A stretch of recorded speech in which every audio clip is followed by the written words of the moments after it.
ஏ கடவுளே, உன்னுடைய இந்த முழு உலகிலும் எங்களைப் போன்ற ஆதரவற்ற மக்களுக்கு ஒரு கூரை கூட மிச்சமில்லையா என்று நான் நடுங்கும் உதடுகளுடன் கூறினேன். மேலும் என் மடியில் அழுது கொண்டிருந்த சைனியை என் சாலுக்குள் மறைக்க வீணாக முயற்சித்தேன். அது குளிர்காலம். கடுமையான குளிரால் என் உடல் நடுங்கிக் கொண்டிருந்தது. இரவின் அமைதி எவ்வளவு ஆழமாக இருந்ததென்றால் என் சொந்த மூச்சை கேட்டே எனக்கு பயமாக இருந்தது. சாலையின் ஒரு மூலையில் அமர்ந்திருந்த நான் என்னை உலகிலேயே மிகவும் துரதிர்ஷ்டசாலி பெண்ணாக உணர்ந்தேன். எதிரே இருந்த சாலை முற்றிலும் வெறிச்சோடி காணப்பட்டது. ஒவ்வொரு சில நிமிடங்களுக்கும் ஒரு வாகனம் அதிவேகமாக எனக்கு அருகில் கடந்து சென்றது. ஆனால் சாலையோரம் அமர்ந்திருக்கும் ஒரு ஆதரவற்ற தாயும் அவளது பசியால் வாடும் குழந்தையும் யாருடைய கண்ணுக்கும் படவில்லை. என் நெஞ்சில் வலியின் புயல் ஒன்று எழும்பிக் கொண்டிருந்தது. எனக்கு இந்த தண்டனை கிடைப்பதற்கு அப்படி நான் என்ன தவறு செய்தேன்? நான் இந்த எண்ணங்களில் மூழ்கியிருந்தபோது தூரத்திலிருந்து வந்த ஒரு காரின் பிரகாசமான ஹெட்லைட் வெளிச்சம் என் கண்களில் பட்டது. வெளிச்சம் எவ்வளவு பிரகாசமாக இருந்ததென்றால் நான் என் கையை கண்களுக்கு முன்னால் வைத்து கொண்டேன். மற்ற வாகனங்களைப் போல இந்த வாகனமும் அதிவேகமாக கடந்து போய்விடும் என்று நினைத்தேன். ஆனால் ஒருவேளை இன்றைய இரவில் எனக்கு இன்னும் அவமானப்பட வேண்டும் என்று என் தலையெழுத்தில் எழுதப்படவில்லை போலிருக்கிறது. காரின் வேகம் குறைந்து அது எனக்கு மிக அருகில் வந்து நின்றது. கருப்பு நிறத்தில் பளபளக்கும் அந்த பெரிய காரின் கண்ணாடி மெதுவாக கீழே இறங்கியதும் நான் பயந்து என் குழந்தையை இன்னும் இறுக்கமாக நெஞ்சோடு அணைத்து கொண்டேன். காரின் உள்ளே இருந்து நரைத்த முடியை கொண்ட ஒரு பெரியவர் என்னை எட்டி பார்த்தார். அவருடைய முகத்தில் சுருக்கங்கள் இருந்தன. ஆனால் கண்களில் ஒரு தனித்துவமான பாசம் இருந்தது. அவர் சில நொடிகள் மௌனமாக என்னையும் என் மடியில் இருந்த குழந்தையையும் ஏதோ ஆழமான சிந்தனையில் இருப்பது போல் பார்த்து கொண்டிருந்தார். அல்லது யாரையாவது அடையாளம் காண முயற்சிக்கிறாரோ என்னவோ. பிறகு திடீரென்று அவர் காரின் கதவை திறந்து வேகமாக கீழே இறங்கினார். அவர் நடந்த விதத்தில் ஒரு பதற்றம் இருந்தது. அது எனக்கு புரியவில்லை. மகளே, நீ யார்? இந்த நள்ளிரவில் இவ்வளவு குளிரில் தனியாக என்ன செய்து கொண்டிருக்கிறாய்? அவருடைய குரலில் ஒரு லேசான நடுக்கம் இருந்தது. அது ஒருவேளை குளிரால் அல்ல, அவருடைய மனவேதனையால் இருக்கலாம். நான் பயந்து பயந்து அவரை நிமிர்ந்து பார்த்தபோது அவருடைய கண்களில் இரக்கத்தை கண்டேன். நான் ஏதேனும் பேச நினைத்தேன். ஆனால் குளிராலும் பசியாலும் என் குரல் தொண்டையிலேயே அடைத்து கொண்டது. எனக்கு தங்குவதற்கு இடம் இல்லை என்பதை உணர்த்தும் வகையில் நான் தலையை அசைத்தேன். என் இந்த மௌனமான பதில் அவருடைய இதயத்தை இன்னும் வேதனைப்படுத்தியது போலிருந்தது. அவர் உடனே, இல்லை மகளே, உன்னை இந்த நிலையில் விட்டுவிட்டு நான் போவது சாத்தியமில்லை. பார், உன் குழந்தை குளிரால் நீல நிறமாக மாறிக்கொண்டிருக்கிறாள். கடவுளுக்காக என் பேச்சை கேட்டு காரில் ஏறு. நான் உன்னை ஏதேனும் ஒரு பாதுகாப்பான இடத்தில் சேர்த்து விடுகிறேன். உன்னை இப்படி சாலையில் சாகும்படி என்னால் விட்டு போக முடியாது. அவருடைய தொனி மிகவும் உண்மையாகவும் பாசமாகவும் இருந்ததால் எனக்குள் இருந்த பயம் சற்று குறைந்தது. என் மகளின் குளிர்ந்து போன உடலை நான் உணர்ந்தபோது தாய் பாசம் என்னை சம்மதிக்க வைத்தது. நான் நடுங்கும் காலடிகளுடன் காரை நோக்கி நடந்து பின் இருக்கையில் அமர்ந்தேன். காரின் உள்ளே ஒரு ஹீட்டர் ஓடிக்கொண்டிருப்பது போல் கதகதப்பாக இருந்தது. அந்த கதகதப்பு உறைந்து போயிருந்த என் உடலில் உயிர் மீட்டு கொண்டு வருவது போல் இருந்தது. அந்த பெரியவர் டிரைவர் இருக்கையில் அமர்ந்து காரை முன்னோக்கி செலுத்தினார். ஆனால் அவர் கண்ணாடி வழியாக மீண்டும் மீண்டும் என்னை உற்று பார்த்து கொண்டிருந்தார். அவருடைய பார்வையில் ஒரு கேள்வி இருந்தது, ஒரு ஆர்வம் இருந்தது. ஆனால் அவர் மௌனமாக இருந்தார். இந்த கதகதப்பான சூழலில் எனக்கு சற்றே நிம்மதி கிடைத்ததும் கடந்து போன நாட்களின் நினைவுகள் மீண்டும் என் கண் முன்னே வரத் தொடங்கின. என் பெயர் அனுராதா. சில காலத்திற்கு முன்பு வரை நான் இப்படி சாலைகளில் அலையும் பெண்ணாக இருக்கவில்லை. மாறாக ஒரு மகிழ்ச்சியான குடும்பத்தின் மருமகளாக இருந்தேன். என் கணவர் பெவின் ஒரு தனியார் நிறுவனத்தில் டிரைவராக வேலை செய்தார். நாங்கள் எங்கள் சிறிய உலகில் மிகவும் மகிழ்ச்சியாக இருந்தோம். பெவின் வேலை முடிந்து திரும்பும் போதெல்லாம் அவருடைய முகத்தில் சோர்வுக்கு பதிலாக புன்னகைத்தான் இருக்கும் என்பது எனக்கு நினைவிருக்கிறது. கடவுள் நினைத்தால் ஒரு நாள் நம் வாழ்க்கையும் மாறும் என்று அவர் அடிக்கடி கூறுவார். என் மாமனார் பல வருடங்களுக்கு முன்பே இறந்துவிட்டார். பெவினுக்கு பப்ளு என்ற ஒரு தம்பியும் இருந்தான். எங்கள் திருமணமாகி 2 வருடங்களே ஆகியிருந்த நிலையில் நான் தாயாக போகும் தருணம் அது. பிறக்க போகும் குழந்தையை பற்றி பெவின் பல கனவுகளை கண்டிருந்தார். ஆண் குழந்தை பிறந்தால் அவனை பெரிய அதிகாரியாக்குவேன். பெண் குழந்தை பிறந்தால் அவளை டாக்டர் ஆக்குவேன். அப்போதுதான் அவளால் ஏழை மற்றும் ஏழை எளிய மக்களுக்கு உதவ முடியும் என்று கூறுவார். ஆனால் விதி நமக்காக என்ன எழுதி வைத்திருக்கிறது என்பது அவருக்கு எப்படி தெரியும்? என் வீட்டு வாசலில் தட்டப்பட்ட அந்த நாள் எனக்கு இன்றும் நினைவிருக்கிறது. அப்போதுதான் பெவினுக்கு விபத்து ஏற்பட்டு விட்ட செய்தி எனக்கு கிடைத்தது. அவர் முதலாளியின் காரை ஓட்டி சென்றபோது மலைப்பாதையில் எதிரே வந்த வாகனத்தை முந்த முயன்று அவருடைய கார் பள்ளத்தாக்கில் விழுந்து விட்டதாக கூறப்பட்டது. இந்த விபத்தில் என் பெவின் சம்பவ இடத்திலேயே உயிரிழந்தார். இந்த செய்தி என் மீது ஒரு மலையே இடிந்து விழுந்தது போல் இருந்தது. நான் கதறி கதறி அழுதேன். ஆனால் போன உயிர் மீண்டும் வரப்போவதில்லை. திடீரென்று கார் ஒரு பிரேக்குடன் நின்றபோதுதான் நான் என் நினைவுகளிலிருந்து வெளியே வந்தேன். சிக்னல் விழுந்திருந்தது. அந்த பெரியவர் இன்னும் கண்ணாடி வழியாக என்னை பார்த்து கொண்டிருந்தார். அவர் மென்மையான குரலில் கேட்டார், மகளே, நீ இந்த நிலைக்கு எப்படி வந்தாய் என்று சொல்வாயா? உன் குடும்பத்தினர் எங்கே இருக்கிறார்கள்? நான் ஒரு பெருமூச்சு விட்டு என் கதையை கூறத் தொடங்கினேன். அங்கிள், என் கணவர் இறந்த பிறகு என் உலகமே அழிந்து விட்டது. பெவின் மறைந்த பிறகு என் மாமியாரின் நடத்தை என்னிடம் முற்றிலும் மாறிவிட்டது. அவர் முன்பே என் மீது பெரிய அளவில் மகிழ்ச்சியாக இருக்கவில்லை. ஆனால் மகனின் வருமானம் காரணமாக அமைதியாக இருந்தார். பெவினின் இறுதி சடங்குகள் முடிந்த சில நாட்களிலேயே அவர் என்னை ஏளனம் செய்ய தொடங்கினார். நீ என் மகனுக்கு ஒரு துரதிர்ஷ்டமாக அமைந்து விட்டாய், நீயே அவனை விழுங்கி விட்டாய் என்று கூறுவார். நான் கர்ப்பமாக இருந்தேன். எனக்கு ஓய்வும் நிம்மதியும் தேவைப்பட்டது. ஆனால் வீட்டின் அனைத்து வேலைகளின் சுமையும் என் தோள்களில் சுமத்தப்பட்டது. தினமும் சண்டை சச்சரவுகளும் வசவு சொற்களுமே என் அன்றாட வாழ்க்கையாக மாறிப்போனது. இப்போது என் மகனின் வருமானம் வருவதில்லை. அப்படி இருக்க உனக்கு எப்படி நான் இலவசமாக சோறு போடுவது என்று அவர் கூறுவார். என் வயிற்றில் பெவினின் குழந்தை வளர்ந்து கொண்டிருந்ததால் நான் எல்லாவற்றையும் சகித்து கொண்டு அமைதியாக இருந்தேன். குழந்தை பிறந்தால் பாட்டியின் மனம் உருகும், ஒருவேளை சூழ்நிலை மாறலாம் என்று நான் நம்பினேன். ஆனால் என் அந்த நம்பிக்கையும் தவறாக போனது. 4 மாதங்களுக்கு பிறகு நான் இந்த பெண் குழந்தையை பெற்றெடுத்த போது என் மாமியாரின் கோபம் இன்னும் அதிகமானது. மருத்துவமனை படுக்கையிலேயே அவர் கத்தத் தொடங்கிவிட்டார். ஏற்கனவே மகன் போய்விட்டான், இப்போது இந்த சுமை வேறு என் தலையில் வந்து விழுந்து விட்டது என்று எனக்கு தோன்றியது. பேத்தியின் முகத்தை பார்த்ததும் அவர் பழைய விஷயங்களை மறந்து விடுவார் என்று. ஆனால் அவர் குழந்தையை மடியில் எடுப்பது ஒரு புறம் இருக்க, அவளை நிமிர்ந்து பார்க்க கூட விரும்பவில்லை. வீட்டிற்கு திரும்பியதும் அவர் என்னிடம் தெளிவான வார்த்தைகளில் கூறினார், அனுராதா, காதை திறந்து நன்றாக கேட்டுக்கொள். இந்த வீட்டில் சம்பாதித்து கொண்டு வருபவர்கள் மட்டும்தான் இருக்க முடியும்.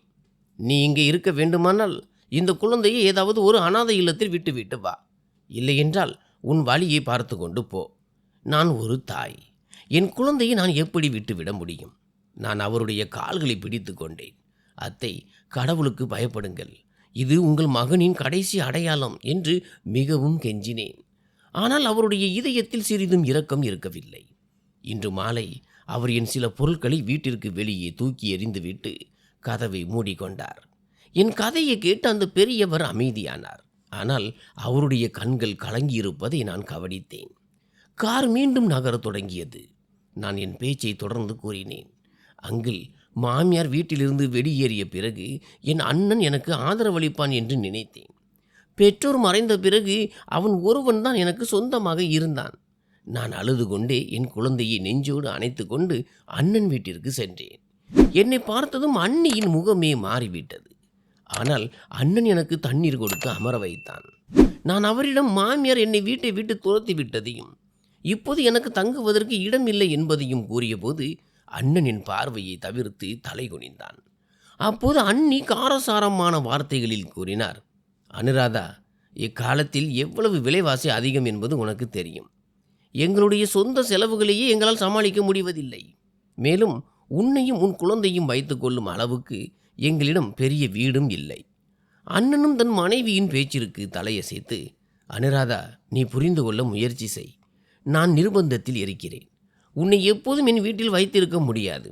நீ வேறு ஏதாவது இடம் தேடிக்கொள்வதுதான் நல்லது என்றான். சொந்தங்களின் இந்த அலட்சியம் என் இதயத்தையே உடைத்து விட்டது. நான் அங்கிருந்து எழுந்து சாலைகளில் அலைந்து திரிந்தேன். இரவு நேரமாகிவிட்டதால் நான் சோர்ந்து போய் நீங்கள் என்னை உங்கள் காரில் ஏற்றிய அதே நடைபாதையில் அமர்ந்தேன். என் கதை கேட்டு முடித்ததும் கார் ஒரு மிகப்பெரிய மற்றும் ஆடம்பரமான கேட்டின் முன்னால் போய் நின்றது. காவலாளி கதவை திறக்க கார் ஒரு பெரிய போர்டிகோவில் போய் நின்றது. அந்த வீடு ஒரு அரண்மனைக்கு குறையாமல் இருந்தது. அங்கு எல்லா இடங்களிலும் விளக்குகள் பிரகாசித்தன.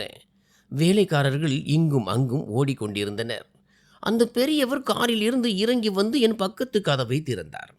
அவர் மிகுந்த மரியாதையுடன், "மகளே வா, இது உன் வீடுதான்" என்றார். நான் தயக்கத்துடன் காரில் இருந்து இறங்கினேன். என்னுடைய பழைய சாலும் அழுக்கு ஆடைகளும் அந்த ஆடம்பரமான அரண்மனையில் மிகவும் விசித்திரமாக தெரிந்தன. ஆனால் அந்த முதலாளி என்னை சிறிதும் தாழ்வாக உணரவிடவில்லை.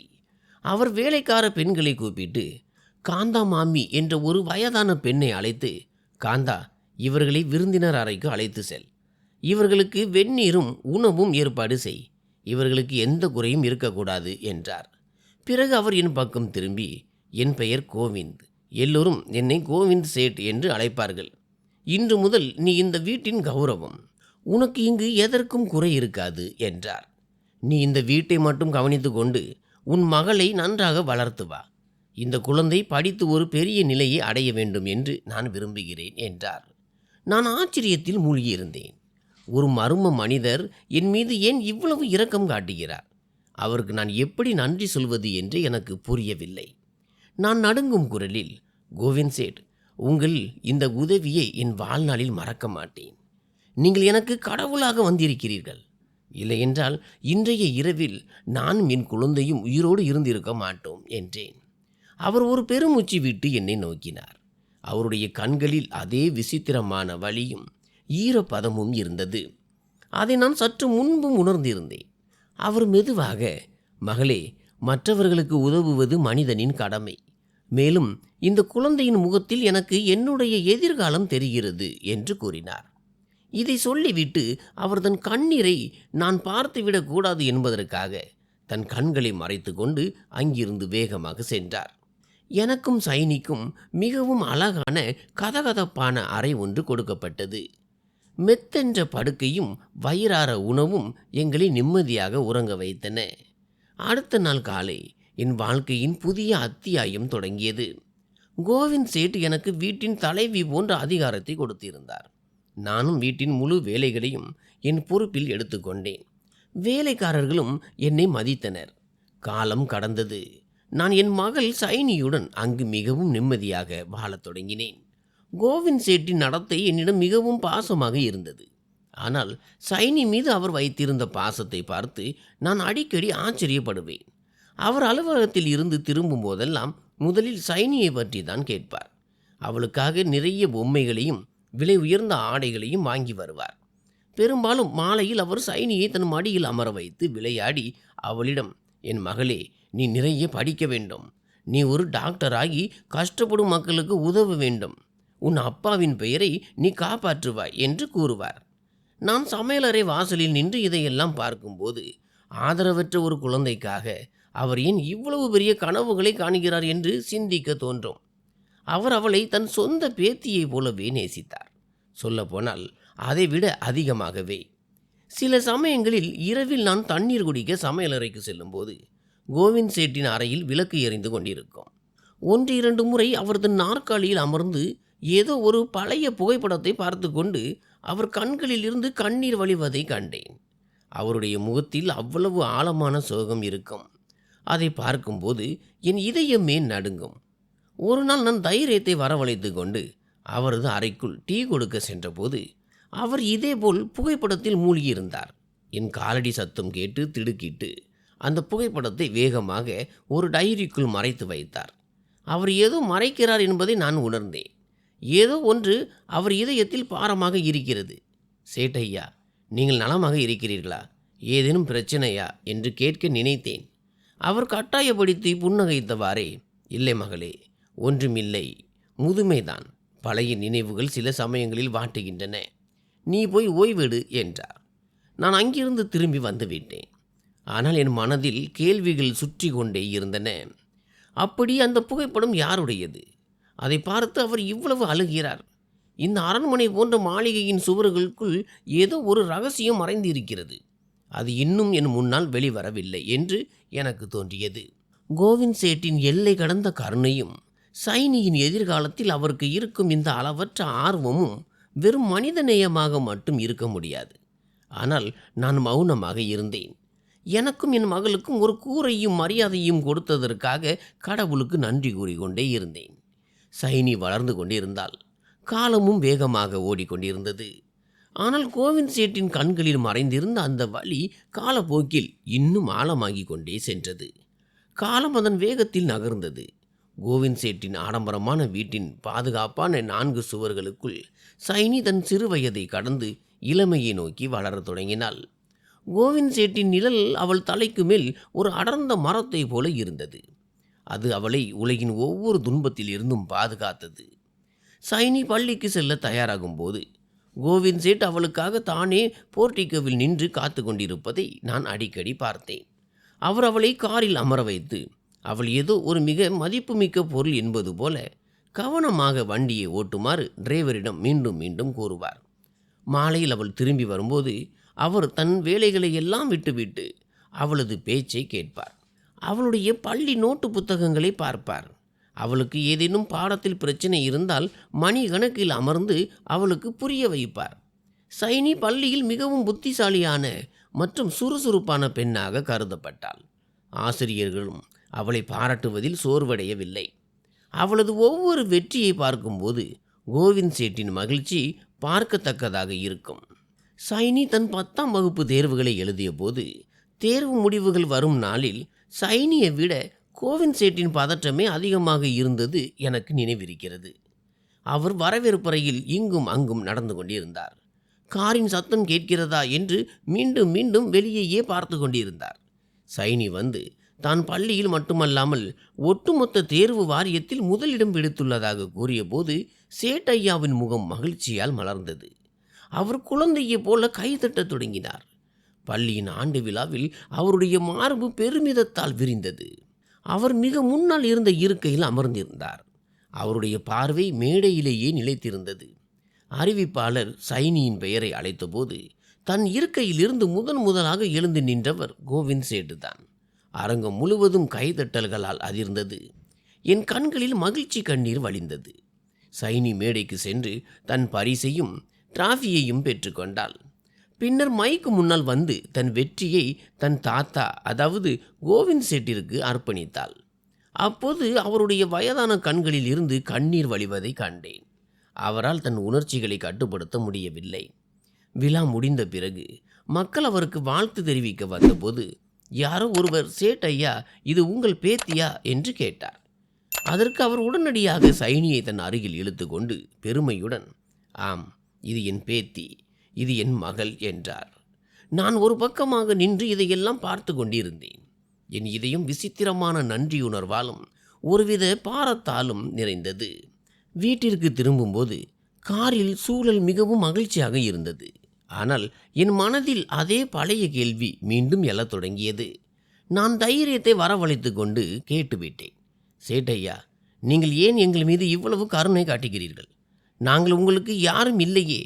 நான் உங்கள் வீட்டில் வேலை செய்யும் ஒரு பெண். சைனி ஒரு அனாதை குழந்தை. பிறகு ஏன் அவளை உங்கள் சொந்த பிள்ளையை விட அதிகமாக நேசிக்கிறீர்கள்? உலகத்தினர் பலவாறு பேசுகிறார்கள். சில சமயங்களில் உங்களுடைய இந்த உதவி எங்கள் மீது எங்களால் எப்போதும் திரும்பி செலுத்த முடியாத ஒரு பாரமாக மாறிவிடுமோ என்று எனக்கு பயமாக இருக்கிறது. கோவிந்த் சேட் என் பேச்சை கேட்டு பெருமூச்சு விட்டார். காரின் கண்ணாடி வழியே வெளியே பார்த்தவாறே மெதுவான குரலில் கூறினார், அனுராதா மகளே, உலகத்தினர் பேசுவதை பற்றி கவலைப்படாதே. நன்மை செய்வது மனிதனின் கடமை. மேலும் இந்த குழந்தையிடம் எனக்கு என் எதிர்காலம் தெரிகிறது. எனக்கு இவளுடைய நெற்றியில் ஒரு பிரகாசம் தெரிகிறது. அது இவள் மிக உன்னத நிலைக்கு செல்வாள் என்ற நம்பிக்கையை எனக்கு அளிக்கிறது. நீ இந்த விஷயங்களை எல்லாம் விட்டுவிட்டு இவளுடைய படிப்பில் மட்டும் கவனம் செலுத்து. இவள் ஒரு டாக்டராக வேண்டும் என்றும் ஒரு அனாதை குழந்தை எவ்வளவு பெரிய நிலையை அடைய முடியும் என்பதை இந்த உலகம் பார்க்க வேண்டும் என்றும் நான் விரும்புகிறேன். அவருடைய பதில் எப்போதும் போல அரைகுறையாகத்தான் இருந்தது. ஆனால் அவர் பேசும் விதத்தில் இருந்த உண்மை என்னை அமைதியாக்கிவிடும்.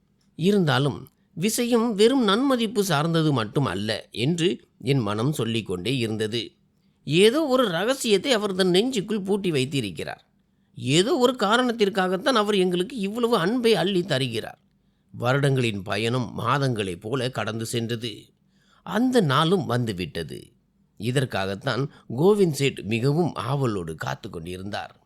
சைனி 12ஆம் வகுப்பிலும் சாதனை மதிப்பெண்களுடன் வெற்றி பெற்றாள். இப்போது மருத்துவக் கல்லூரியில் சேருவதற்கான நேரம் இது. கோவிந்த் சேட் சைனிக்காக மிக சிறந்த புத்தகங்களையும் தனி பயிற்சிகளையும் ஏற்பாடு செய்தார். அவரும் அவளுக்கு தொடர்ந்து ஊக்கமளித்து வந்தார். மெரிட் லிஸ்ட் வெளியாகும் நாளில் நாங்கள் அனைவரும் கடவுளிடம் வேண்டிக் கொண்டிருந்தோம்.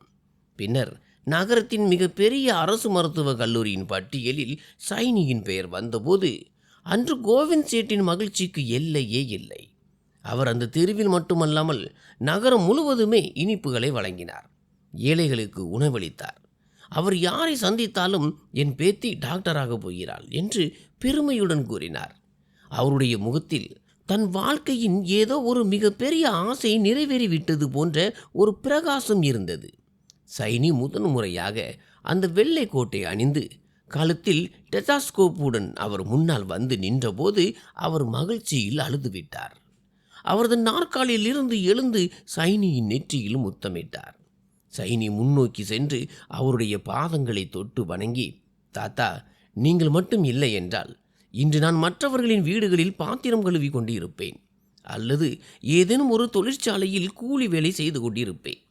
இந்த வெள்ளை கோட்டும் இந்த மரியாதையும் அனைத்தும் உங்களால் தான் கிடைத்தது. நீங்கள் எனக்கு என் தந்தைக்கு குறைந்தவர் அல்ல. நான் கற்பனை கூட செய்து பார்க்க முடியாத ஒரு வாழ்க்கையை நீங்கள் எனக்கு கொடுத்திருக்கிறீர்கள் என்றாள். கோவிந்த் சேட் சைனியின் தலையில் கை வைத்து தழுதழுத்த குரலில் கூறினார், இல்லை மகளே, இது உன்னுடைய சொந்த உழைப்பு மற்றும் உன் தாயின் பிரார்த்தனைகளின் பலன். இதில் என்னுடைய திறமை எதுவும் இல்லை. நான் வெறும் ஒரு கருவிதான். உனக்கு உதவ கடவுள் என்னைத்தான் தேர்ந்தெடுத்தார். ஒருவேளை இதுதான் என் வாழ்க்கையின் லட்சியமாக இருந்திருக்கலாம். நான் ஒரு பக்கமாக நின்று கடவுளுக்கு நன்றி செலுத்தி கொண்டிருந்தேன். மனதிற்குள் கோவிந்த் சேட்டின் நீண்ட ஆயுளுக்காகவும் நல்ல ஆரோக்கியத்திற்காகவும் பிரார்த்தனை செய்து கொண்டிருந்தேன்.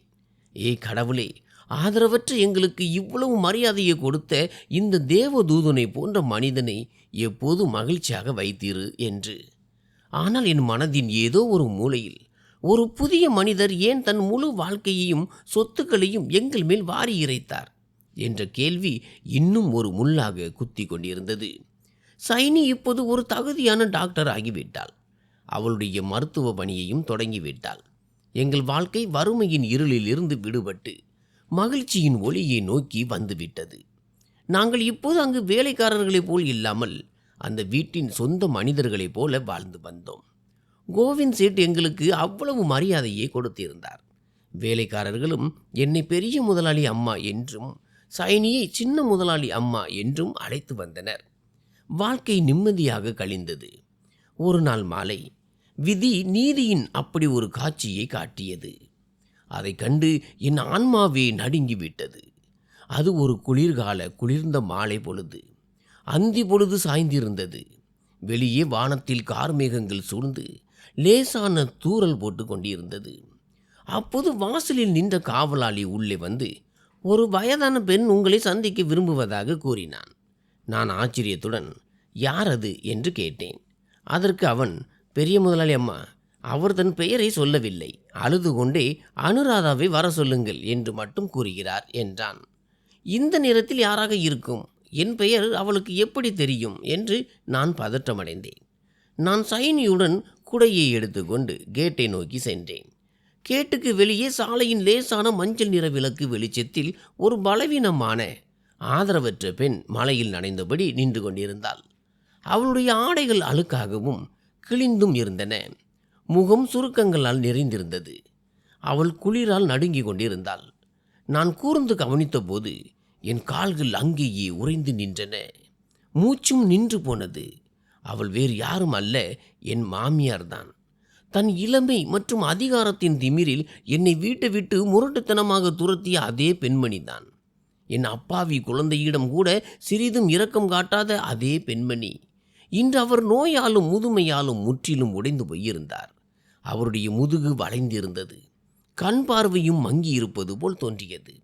தன் மருமகளும் பேத்தியும் இப்போது நகரத்தின் மிகப்பெரிய கோடீசுவரரின் வீட்டில் வாழ்கிறார்கள் என்றும், பேத்தி மருத்துவர் ஆகிவிட்டாள் என்றும் அவருக்கு எங்கிருந்தோ தெரிய வந்திருக்கிறது. என்னை பார்த்ததும் அவர் தள்ளாடியபடி முன்னோக்கி வந்து என் கால்களில் விழத் தொடங்கினார். அனுராதா, மகளே, அனுராதா, என்னை அடையாளம் தெரிகிறதா? நான் உன் மாமியார். கடவுளுக்காக என்னை மன்னித்து விடு. நான் உனக்கு மிகப்பெரிய துரோகம் செய்து விட்டேன். நான் வழி தவறி போனேன். என் பாவத்திற்கான தண்டனை எனக்கு கிடைத்து விட்டது. என் இளைய மகன் திருமணத்திற்கு பிறகு என்னை விட்டு விட்டான். எல்லா சொத்துக்களையும் விற்றுவிட்டு தன் மனைவியுடன் வெளிநாட்டுக்கு சென்று விட்டான். இப்போது எனக்கு தங்குவதற்கு இடமில்லை. நான் தெரு தெருவாக அலைந்து கொண்டிருக்கிறேன். மக்கள் எனக்கு பிச்சை கூட போடுவதில்லை. கடவுளுக்காக என்னை உன்னுடன் வைத்துக்கொள். நான் உனக்கு வேலைக்காரியாக கூட இருக்கிறேன். எனக்கு தங்குவதற்கு ஒரு கூரை மட்டும் கொடு என்றார். என் மாமியாரை இந்த நிலையில் பார்த்ததும் என் பழைய காயங்கள் அனைத்தும் மீண்டும் பச்சையாக மாறின. என் இதயம் கதறியது. அந்த இருண்ட பயங்கரமான இரவு என் கண்முன்னே வந்து சென்றது. அவர் என்னை என் பச்சிலம் குழந்தையுடன் அந்த குளிர்ந்த இரவில் வீட்டை விட்டு துரத்திய நாள். நீ ஒரு ராசி இல்லாதவள். இந்த குழந்தையை அனாதை இல்லத்தில் விட்டுவிடு என்ற அவரது விஷ வார்த்தைகள் என் காதுகளில் ஒலித்தன. அப்போது நான் எங்கே போவேன் என்று அவர் யோசிக்கவில்லை. அன்று இரவு நான் அவருடைய கால்களை பிடித்து கெஞ்சினேன். ஆனால் அவர் என்னை உதைத்து தள்ளினார். கடைசியில் இவர் இறந்து போன என் கணவர் பெவினின் தாய், அது மட்டுமில்லாமல் வயதானவர் என்று என் மனம் ஒரு கணம் உருகியது. ஆனால் மறுகணமே என் ஆன்மாவும் சுயமரியாதையும் விழித்து கொண்டன. என் தாய்மையை கேலி செய்து என் மகளையே கொல்ல துணிந்த பெண்மணிதான் இந்த வினாடியில் என் முன்னால் நிற்கிறார். நான் என்னை நிலைநிறுத்தி கொண்டு உறுதியான குரலில் கூறினேன், அத்தை, கடவுளுக்காக நான் உங்களை மன்னித்து விடுகிறேன். என்றால் நான் உங்களைப் போல கல் நெஞ்சம் படைத்தவள் அல்ல. நீங்கள் என் பெவினின் தாய். அதனால் உங்களுக்கான மரியாதை அப்படியே இருக்கும். ஆனால் உங்களை என்னால் இந்த வீட்டில் என்னுடன் வைத்திருக்க முடியாது. எனக்கும் என் மகளுக்கும் உங்களுடைய ஆதரவு மிகவும் தேவைப்பட்ட அந்த நாட்களை நான் இன்னும் மறக்கவில்லை. அன்று எங்களை நீங்கள் நிராகரித்தீர்கள். நாங்கள் நடைபாதையில் தூங்கினோம், பசியால் வாடினோம். அப்போதெல்லாம் உங்களுக்கு எங்களின் நினைவு வரவில்லை. உங்கள் பேத்தியின் நினைவு வரவில்லை. இன்று கடவுள் எங்களுக்கு ஒரு கௌரவத்தை கொடுத்ததும் உங்களுக்கு இந்த உறவு நினைவுக்கு வந்து விட்டதா? நான் உங்களை மன்னிக்கிறேன். ஆனால் உங்களுடன் என்னால் வாழ முடியாது. இதுவே என் இறுதி முடிவு. சைனி மௌனமாக இதையெல்லாம் பார்த்து கொண்டிருந்தாள். அவளுடைய கண்களிலும் கண்ணீர் இருந்தது. ஆனால் அவள் என்னை தடுக்கவில்லை. ஏனென்றால் நாங்கள் எவ்வளவு துன்பங்களை அனுபவித்தோம் என்பது அவளுக்கு தெரியும். என் மாமியார் மிகவும் கெஞ்சினார், அழுது புரண்டார். ஆனால் உறவுகள் நிர்பந்தத்தின் மீதும் சுயநலத்தின் மீதும் நிலைப்பதில்லை என்பதை நான் அறிவேன். நான் என் பணப்பையில் இருந்து சில பணத்தை எடுத்து அவருடைய கைகளில் கொடுத்து, இவரை பஸ் ஸ்டாண்டு வரை கொண்டு போய் விட்டு விடுங்கள்.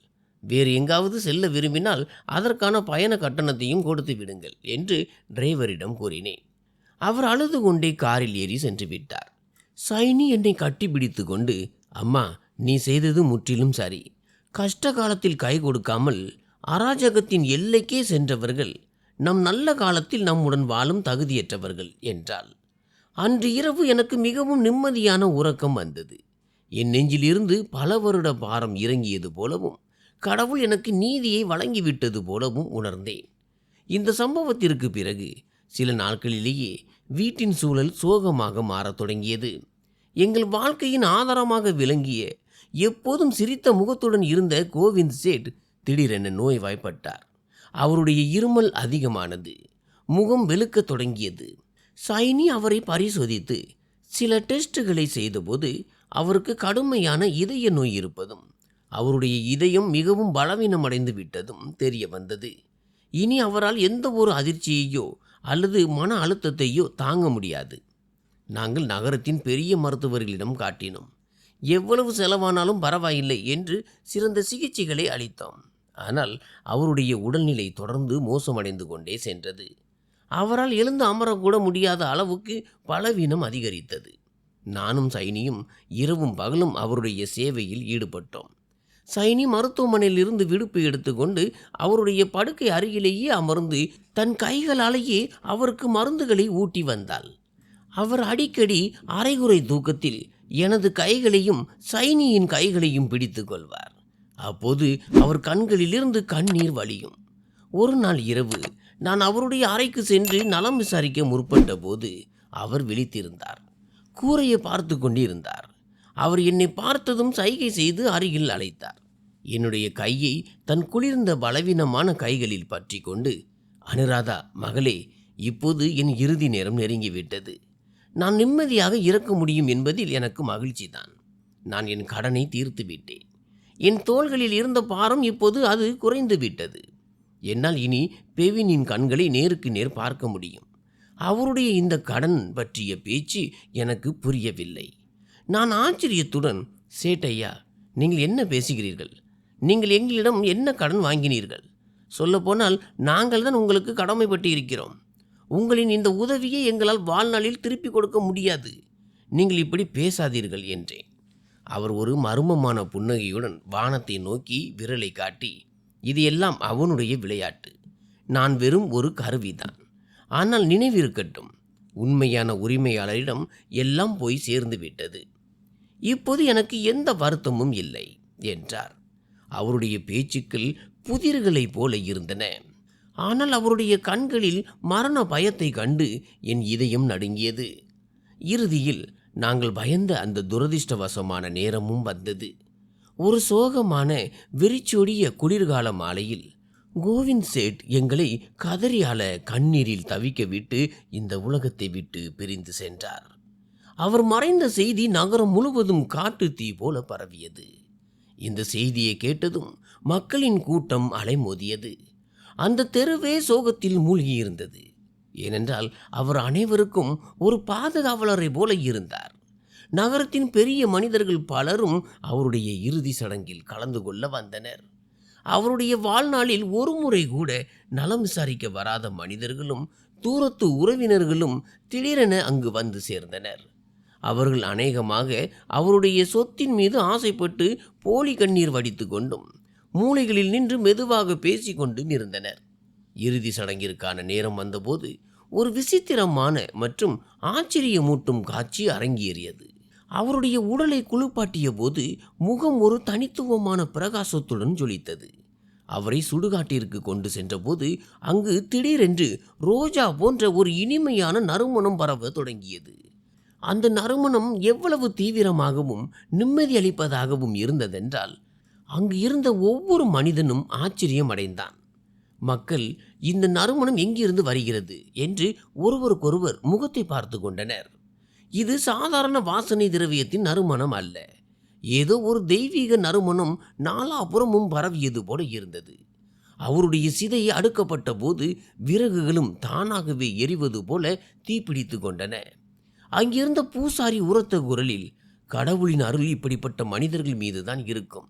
நிச்சயம் இந்த மனிதர் தன் வாழ்க்கையில் ஏதோ ஒரு மிகப்பெரிய புண்ணியத்தை செய்திருக்கிறார். கடவுளுக்கு மிகவும் பிடித்த ஏதோ ஒரு நற்செயலை செய்திருக்கிறார் என்றார். மக்கள் அவருடைய நற்செயல்களை பற்றி பேசத் தொடங்கினர். மிகுந்த பக்தியுடன் அவருடைய சாம்பலை வணங்கினர். நானும் சைனியும் ஒரு மூலையில் நின்று அழுது கொண்டிருந்தோம். எங்களை பொறுத்தவரை அவர் கடவுளுக்கு குறைந்தவர் அல்ல. அவர்தான் எங்கள் வாழ்க்கையையே மாற்றியவர். அவர் எங்கள் ஆதரவாக இருந்தார், எங்கள் உதவியாளராக இருந்தார். ஆனால் என் காதுகளில் கோவிந்த் சேட்டின் கடைசி வார்த்தைகளான நான் என் கடனை தீர்த்து விட்டேன் என்பது மீண்டும் மீண்டும் ஒலித்து கொண்டே இருந்தது. அவருடைய மரணத்திற்கு பிறகு என் காலடியில் இருந்த பூமியையே உலுக்கக்கூடிய ஒரு ரகசியம் வெளிவரப் போகிறது என்பதும், அவர் எந்த கடனை பற்றி பேசினார் என்பது எனக்கு தெரிய வரப்போகிறது என்பதும் எனக்கு எப்படி தெரிந்திருக்கும்? கோவிந்த் சேட்டின் அந்த தூரத்து உறவினர்கள், அவருடைய வாழ்நாளில் ஒரு முறை கூட வீட்டிற்கு வராதவர்கள், இன்று அவருடைய வரவேற்பறையில் அமர்ந்திருந்தனர். அவர்களின் பார்வை வீட்டின் விலை உயர்ந்த பொருட்கள் மற்றும் சொத்துக்களின் மீது நிலைத்திருந்தது. நானும் சைனியும் ஒரு மூலையில் அமர்ந்து அழுது கொண்டிருந்தோம். அப்போது கோவிந்த் சேட்டின் பழைய வழக்கறிஞர் மிஸ்டர் குமுதன் தன் பிரீப்கேஸை எடுத்துக்கொண்டு உள்ளே வந்தார். அவர் வந்ததும் அறை முழுவதும் நிசப்தம் நிலவியது. அனைவரின் பார்வையும் அவர் கையில் இருந்த ஃபைலின் மீது நிலைத்தது. ஏனென்றால் கோவிந்த் சேட் கோடிக்கணக்கான சொத்துகளுக்கு அதிபதி என்பதும் அவருக்கு சொந்த வாரிசுகள் யாரும் இல்லை என்பதும் அனைவருக்கும் தெரியும். அதனால் ஒவ்வொருவரும் மனதிற்குள் தங்களையே அவருடைய வாரிசாக கருதி கொண்டிருந்தனர். வக்கீல் சார் அனைவரையும் உற்று நோக்கிவிட்டு தொண்டையை சரி செய்து கொண்டு கூறினார், கோவிந்த் சேட் மிகவும் கொள்கைவாதி என்பது உங்கள் அனைவருக்கும் தெரியும். அவர் தன் வாழ்நாளிலேயே தன் முடிவுகள் அனைத்தையும் எடுத்துவிட்டார். அவர் முழு சுயநினைவோடு உருவாக்கிய சட்டபூர்வமான உயில் என்னிடம் உள்ளது. இதை கேட்டதும் உறவினர்கள் காதுகளை கூர்மையாக்கி கொண்டனர். அப்போது கோவிந்த் சேட்டின் சித்தியின் மகள் என்று தன்னை சொல்லிக்கொண்ட ஒரு பருமனான பெண் உடனே, வக்கீல் சார், சீக்கிரம் சொல்லுங்கள், கோவிந்த் அண்ணன் எங்களுக்கு என்ன விட்டு சென்றிருக்கிறார்? கடைசியில் நாங்கள் தானே அவருடைய இரத்த உறவுகள் என்றாள். வக்கீல் சார் நிதானமாக ஃபைலை திறந்து படிக்க தொடங்கினார். நான் கோவிந்த் சேட் முழு சுயநுணைவோடு இந்த உயிலை எழுதுகிறேன். என் மரணத்திற்கு பிறகு என்னுடைய அசையும் மற்றும் அசையா சொத்துக்கள் அனைத்தும், என் பேங்க் பேலன்ஸ் மற்றும் இந்த வீடு அனைத்தும் என் வளர்ப்பு மகள் டாக்டர் சைனி மற்றும் அவளது தாய் அனுராதா பெயருக்கு மாற்றப்பட வேண்டும். இதை கேட்டதும் அறையில் ஒரு வெடிகுண்டே வெடித்தது போல் இருந்தது. அனைவரின் முகமும் ஆச்சரியத்தாலும் கோபத்தாலும் நிறைந்தது.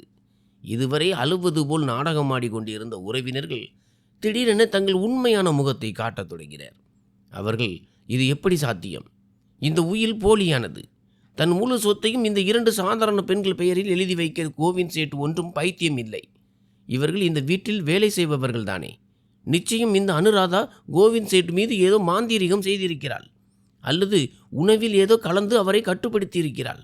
அதனால்தான் அவரிடமிருந்து இந்த உயில் எழுதப்பட்டிருக்கிறது என்று கத்தத் தொடங்கினர். அவர்களின் பேச்சை கேட்டு என் இரத்தம் கொதித்தது. சைனி கோபத்துடன் எழுந்து நின்றாள். ஆனால் நான் அவளது கையை பிடித்து அமர வைத்தேன். வக்கீல் சார் மேஜை மீது பலமாக தட்டி அனைவரையும் அமைதியாக்கிவிட்டு கடுமையான குரலில் கூறினார், கோவிந்த் சேட்டின் நடத்தை பற்றி பேசுவதற்கோ அல்லது அவர் மீது பழி சுமத்துவதற்கோ யாருக்கும் உரிமை இல்லை. எச்சரிக்கை, இந்த உயில் முற்றிலும் சட்டபூர்வமானது, சட்டத்தின் பார்வையில் முற்றிலும் சரியானது. அவர் மறைந்த பிறகு நீங்கள் இப்படித்தான் நாடகம் ஆடுவீர்கள் என்று கோவிந்த் சேட் என்னிடம் முன்பே கூறியிருந்தார். அதனால்தான் இந்த உயிலுடன் ஒரு தனிப்பட்ட கடிதத்தையும் விட்டு சென்றிருக்கிறார். அதை அனுராதா அவர்கள் மட்டுமே படிக்க முடியும். மேலும் இந்த வீடு, சொத்துக்களின் பத்திரங்கள் மற்றும் லாக்கரின் சாவி அனைத்தும் இனி அனுராதா அவர்களின் பொறுப்பு. வக்கீல் சார் அந்த பேராசை பிடித்த உறவினர்களை பொருட்படுத்தாமல் ஒரு மூடிய உரை மற்றும் ஒரு சிறிய தங்க நிற சாவியை என் உள்ளங்கையில் வைத்து, அனுராதா மேடம், இது கோவிந்த் சேட்டின் தனிப்பட்ட லாக்கரின் சாவி. இது அவருடைய படுக்கை அறையில் உள்ளது. அவர் மறைந்த பிறகு முதலில் நீங்கள் இந்த லாக்கரை திறக்க வேண்டும் என்று அவர் பிரத்யேகமாக கூறியிருந்தார். அதில் நீங்கள் கண்டிப்பாக தெரிந்து கொள்ள வேண்டிய ஒரு விஷயம் இருக்கிறது என்றார். இதெல்லாம் இவ்வளவு திடீரென நடந்ததால் என் மூளையே செயலிழந்து விட்டது போல இருந்தது. உறவினர்கள் இன்னும் தாங்கள் நீதிமன்றத்திற்கு போவோம் என்றும் இந்த உயிலை ஏற்றுக்கொள்ள மாட்டோம் என்றும் கத்திக் கொண்டிருந்தனர். ஆனால் வக்கீல் சார் போலீஸை வரவழைப்பதாக மிரட்டி அனைவரையும் அமைதிப்படுத்தினார். நான் நடுங்கும் கைகளுடன் அந்த சாவியையும் கடித உரையையும் பிடித்து கொண்டு அப்படியே நின்றேன். நான் கோவிந்த் சேட்டின் அறையை நோக்கி நடந்தேன். எனக்கு ஆதரவாக சைனியும் என்னுடன் வந்தாள். கோவிந்த் சேட்டின் அறை அவர் இப்போதுதான் அதை விட்டு சென்றது போல அப்படியே இருந்தது. அறையில் இன்னும் அவருடைய அத்தரின் நறுமணம் பரவியிருந்தது. அது என் இதயத்தை இன்னும் சோகமாக்கியது. அவருடைய வெற்று படுக்கையை பார்த்ததும் என் கண்களில் இருந்து தானாகவே கண்ணீர் வழிந்தது. நான் நடுங்கும் கைகளுடன் சாவியை திருகியதும் ஒரு சிறிய சத்தத்துடன் லாக்கர் திறந்தது. லாக்கரின் உள்ளே தங்கமோ வைரமோ நகைகளோ எதுவும் இல்லை. மாறாக அங்கு ஒரு பழைய டைரியும் ஒரு புகைப்படமும் வைக்கப்பட்டிருந்தன. நான் பயந்து அந்த புகைப்படத்தை எடுத்தேன். என் பார்வை அந்த புகைப்படத்தின் மீது விழுந்த அடுத்த கணம் என் காலடியில் இருந்த பூமியை சரிந்தது போல் இருந்தது. என் வாயிலிருந்து ஒரு சிறிய அலறல் சத்தம் வெளிவர நான் அங்கேயே கார்பெட்டின் மீது அமர்ந்து விட்டேன். சைனி பதற்றத்துடன் என்னிடம் வந்தாள். அவளும் அந்த புகைப்படத்தை பார்த்தபோது அதிர்ச்சி அடைந்தாள். அது ஒரு சாதாரண புகைப்படம் அல்ல. அது நானும் இறந்து போன என் கணவர் பெவினும் மேடையில் அமர்ந்து புன்னகைத்து கொண்டிருக்கும் புகைப்படம். இந்த புகைப்படம் எப்போதும் பெவினின் பர்சில் தான் இருக்கும். மேலும் அவர் இறந்த பிறகு அவருடைய பர்ஸ் எனக்கு கிடைக்கவே இல்லை. நான் ஆச்சரியமும் அதிர்ச்சியும் நிறைந்த மனதுடன் வக்கீல் சார் கொடுத்த கடித உரையை திறந்து அதிலிருந்த கடிதத்தை படிக்கத் தொடங்கினேன். என் கண்ணீர் அந்த தாளில் விழுந்து மையை பரவ செய்தது. கடிதத்தில் கோவிந்த் செட்டின் கைப்பட எழுதிய வரிகள் இருந்தன. அதை படிக்கும்போது அவர் என் முன்னால் அமர்ந்து என்னிடம் பேசுவது போலவே இருந்தது. அனுராதா என் மகள் மற்றும் என் பேத்தி சைனி, நீங்கள் இந்த கடிதத்தை படிக்கும்போது நான் இந்த உலகத்தின் துன்பங்களிலிருந்து வெகு தூரம் சென்றிருப்பேன். நீங்கள் மிகவும் ஆச்சரியப்படுவீர்கள் என்பதும் உங்கள் மனதில் 1000 கேள்விகள் எழும் என்பதும் எனக்கு தெரியும். நான் ஏன் உங்களை சாலையிலிருந்து அழைத்து வந்தேன்? என் முழு சொத்தையும் ஏன் உங்கள் பெயரில் எழுதினேன்? நான் மிகவும் கருணை உள்ளவன், மிகவும் நல்ல மனிதன் என்று மக்கள் கூறினார்கள். ஆனால் உண்மை என்னவென்றால், அனுராதா, நான் உங்களுக்கு குற்றவாளி. நான் செய்த தவறுக்கு என் வாழ்நாள் முழுவதும் பரிகாரம் தேடிக்கொண்டிருந்த ஒரு மனிதன் நான். சைனியை நான் ஏன் இவ்வளவு நேசிக்கிறேன் என்று நீ அடிக்கடி கேட்பாய் அல்லவா? அப்படியானால் கேள். உன் கணவர் பெவினின் உயிரை பறித்த அந்த சாலை விபத்து என்னுடைய காரணத்தினால்தான் நடந்தது. உண்மை என்னவென்றால், பெவினின் மரணம் என் கார் மோதியதால் நடக்கவில்லை. மாறாக அன்று இரவு எனக்காகத்தான் மரணம் வந்திருந்தது. அதிவேகமாக வந்த ஒரு கட்டுப்பாட்டை இழந்த லாரி என் காரை நசுக்கவிருந்தது. அப்போது திடீரென்று எங்கிருந்தோ பெவின் தன் டாக்ஸியை ஓட்டிக்கொண்டு எனக்கும் அந்த லாரிக்கும் நடுவே வந்தான். என் உயிரை காப்பாற்றுவதற்காக அவன் தன் டாக்ஸியை லாரியின் முன்னால் நிறுத்தினான். அந்த லாரி அவனுடைய டாக்ஸியை முற்றிலும் நசுக்கியது. அந்த தேவ தூதனை போன்ற மனிதன் என் உயிரை காப்பாற்றிவிட்டு தான் மரணத்தின் வாயிலில் விழுந்தான். என் காரும் மோதி நான் மயக்கமடைந்தேன். நான் பல மாதங்களாக மருத்துவமனையில் உயிருக்கும் மரணத்திற்கும் இடையே போராடி கொண்டிருந்தேன். எனக்கு நினைவு திரும்பி அந்த விபத்தை பற்றி கேட்டபோது, தன் உயிரை பணயம் வைத்து என்னை காப்பாற்றி அந்த டாக்ஸி ஓட்டுநர் சம்பவ இடத்திலேயே இறந்து விட்டதாக என்னிடம் கூறப்பட்டது. அவனது இரத்தக்கரை படிந்த பர்ஸில் இருந்த இந்த புகைப்படத்தை போலீசார் என்னிடம் கொடுத்தனர். என் வயதான உயிரை காப்பாற்ற தன் இளமையையும் வாழ்க்கையையும் தியாகம் செய்த அந்த மனிதனின் குடும்பத்தை நான் ஒருபோதும் துயரத்தில் விடமாட்டேன் என்று மருத்துவமனை படுக்கையிலேயே நான் சபதம் எடுத்தேன். அவனுடைய மனைவியையும் குழந்தையையும் கண்டுபிடித்து என் மீதி வாழ்க்கையை அவர்களின் சேவையில் அர்ப்பணிப்பேன் என்று முடிவெடுத்தேன். நான் குணமடைந்ததும் பைத்தியத்தை போல இந்த புகைப்படத்தை எடுத்துக்கொண்டு நகரம் முழுவதும் உங்களை தேடி அலைந்தேன். நான் முதலில் உங்களுடைய பழைய வீட்டிற்கு சென்றேன். அங்கு பக்கத்து வீட்டுக்காரர்கள் பெவின் இறந்த பிறகு அவனுடைய தாய் மருமகளை வீட்டை விட்டு துரத்தி விட்டதாக கூறினர். இதை கேட்டதும் என் இதயம் உடைந்தது. என்னால் ஒரு சிரித்து மகிழ்ந்த குடும்பம் அழிந்து விட்டது என்று வருந்தினேன். அனுராதாவை தேடி கண்டுபிடிக்குமாறு என் ஆட்கள் அனைவரையும் நகரம் முழுவதும் அனுப்பினேன். நானே இரவு முழுவதும் காரை எடுத்துக்கொண்டு சாலைகளில் அலைந்தேன். ஒவ்வொரு நடைபாதையிலும் ஒவ்வொரு சந்திப்பிலும் உங்களை தேடினேன். பின்னர் அந்த பனி காலத்தில் ஒரு நாள் இரவு கடவுள் என் பிரார்த்தனையை கேட்டார். நீ குளிரில் நடுங்கிக் கொண்டிருந்த உன் மடியில் பெவினின் அடையாளம் பசியால் அழுது கொண்டிருந்த அந்த நடைபாதையில் நான் உன்னை அடையாளம் கண்டு கொண்டேன். பெவின் மேலிருந்து என்னை பார்த்து, கோவிந்த் சேட், என் குடும்பத்தை பத்திரமாக பார்த்து கொள்ளுங்கள் என்று கூறுவது போல் எனக்கு தோன்றியது. அன்று இரவு நான் உன்னை என் காரில் ஏற்றிய போது உன் கால்களில் விழுந்து மன்னிப்பு கேட்கவும், என் சுயநலத்தால் தான் உன் வாழ்க்கை சீரழிந்தது, நான் தான் அந்த பாவி என்று கதறி அழுது சொல்லவும் என் மனம் துடித்தது. ஆனால் நான் பயந்து விட்டேன் அனுராதா. உண்மையை சொன்னால் உன்னுடைய சுயமரியாதை என்னுடைய உதவியை ஏற்க உன்னை தடுத்து விடுமோ என்று நினைத்தேன். ஒருவேளை என்னை ஒரு கொலைகாரனாக கருதி நீ காரை விட்டு இறங்கி போயிருக்கலாம். அதனால்தான் நான் அமைதியாக இருப்பதே சரி என்று நினைத்து ஒரு பொய் சொன்னேன். நான் மனிதநேயத்தின் அடிப்படையில் மட்டுமே உங்களுக்கு உதவுகிறேன் என்று கூறினேன். ஆனால் உண்மை என்னவென்றால், இது எந்த உதவியும் அல்ல. இது நான் திருப்பி செலுத்த முயன்ற பெவினின் கடன். இந்த சொத்து, இந்த வீடு, இந்த பணம் அனைத்தும் உனக்கும் சைனிக்கும் மட்டுமே சொந்தம். சைனியை ஒரு டாக்டர் ஆக்க வேண்டும் என்ற கனவை நான் கண்டதற்கு காரணம் தன் மகள் மக்களுக்கு சேவை செய்ய வேண்டும் என்று பெவின் விரும்பியதே ஆகும்.